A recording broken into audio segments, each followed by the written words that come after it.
আমি ক্লাস 8-এ পরীক্ষা দিতেছিলাম, গণিত পরীক্ষার দিন একটা স্যার আমাদের ওই জায়গায়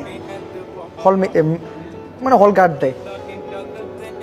তো আমি যেহেতু নকল করি না, ওই দিনকে একটা অঙ্ক আমি পারি না। ওই স্যার আমার কাছে এসে বলতেছে, কি তুমি লিখতেছো না কেন? স্যার এই অঙ্কটা তো আমি পারি না, এটা আমি দিব না। স্যারই আমার বললো কি যে এইভাবে লেখো। উনি আমার হেল্প করলো, যাক উনি আমার হেল্প করলো। আর স্যারটা হলো হুজুর মানুষ, ওনারা দেখে আমার এতই ভালো লাগছে, মানে বলার মনে ধরে গেছে।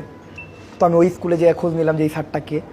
বললো যে এই স্যারটা তো এই স্কুলের না, অন্য স্কুল থেকে এই স্কুলে গার্ড দিতে আসছে। আমি আর ওই স্যারটারে খুঁজে পেলাম না, অনেক দিন খুঁজলাম। তারপরে এই কন্টেন্ট ক্রিয়েটিং জীবনে এসে বললাম, মানে তারপরে আমি এই ভিডিও করা শুরু করলাম।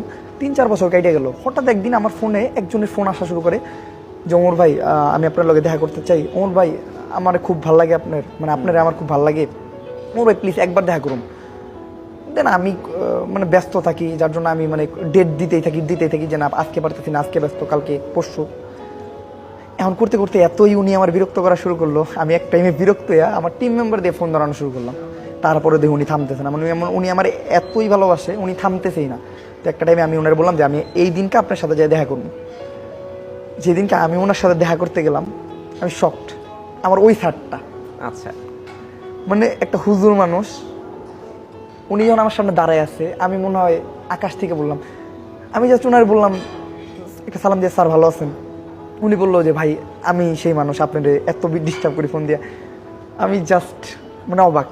আমার জীবন সার্থক ওই জায়গায় যে আমি কন্টেন্ট বানাইয়া, যে মানে আমার একটা শখ ছিল যে ওনার সাথে জীবনে যাতে আমার আরেকবার দেখা হয়, বাট উনি আমার ফোন দিয়ে আমার দেখার জন্য পাগল হয়ে গেছে।